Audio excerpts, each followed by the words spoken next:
Universal correct answer यानी ऐसा option जो एक परिस्थिति में हर व्यक्ति के लिए सही हो और हर व्यक्ति के लिए इक्वली एप्लीकेबल हो।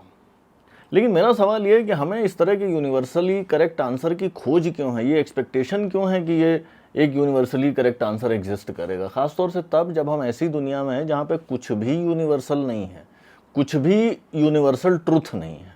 आप विजडम को पकड़ लीजिए, जिसको हम अक्सर ट्रूइज़म या एफोरिज्म के फॉर्म में देखते हैं कि भाई आप हार्डवर्क करो और आपको सक्सेस मिलेगी।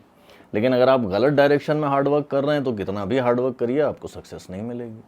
आप लॉज ऑफ मैन पकड़िए, जो हमारी कानून की किताबों में कानून होते हैं। आज की तारीख में हिंदुस्तान में बहुत सारी चीज़ें लीगल होंगी जो अमेरिका में इलीगल हैं, और बहुत सारी चीज़ें अमेरिका में लीगल होंगी जो हमारे यहाँ इलीगल हैं। आप सेम जगह पर अक्रॉस टाइम फ्रेम्स देखिए। इंडिया में आज बहुत सारी चीज़ें लीगल हैं जो 50 साल पहले इलीगल थी, और उल्टा भी है, बहुत सारी चीज़ें आज इलीगल हैं जो 50 साल पहले लीगल थी। आप मोरालिटी को लीजिए, भाई कहते हैं कि सदा सच बोलो, लेकिन आपको ही अगर मैं ये टास्क दूं कि आप कुछ ऐसी सिचुएशंस इमेजिन करिए जहां पे सच बोलने से बेटर होगा झूठ बोलना, आप खोज ले जाएंगे। ये तो सेम कॉन्टेक्स्ट में, सेम टाइम एंड स्पेस में केवल सिचुएशन बदल दीजिए और जो है मोरालिटी चेंज हो जाती है।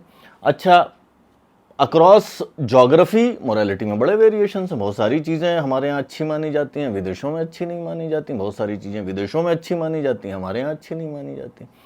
मोरालिटी चेंज होती है समय के साथ, जगह के साथ। इंसानी कानून समय के साथ, जगह के साथ चेंज होते हैं।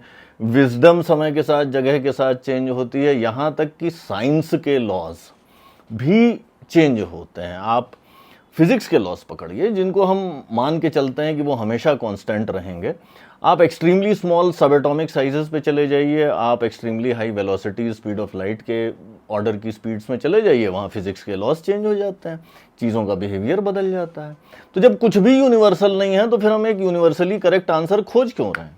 अच्छा, दूसरी चीज़ इस थर्ड ऑप्शन वाली आइडिया के पीछे ये है कि इसका मेन पर्पस तो अपने लिए यूनिक एडवांटेज खोजना है, और ऐसा समाधान, ऐसा थर्ड ऑप्शन खोजना है जिसको खेलने में मुझे सबसे ज़्यादा एडवांटेज हो बाकी लोगों के मुकाबले।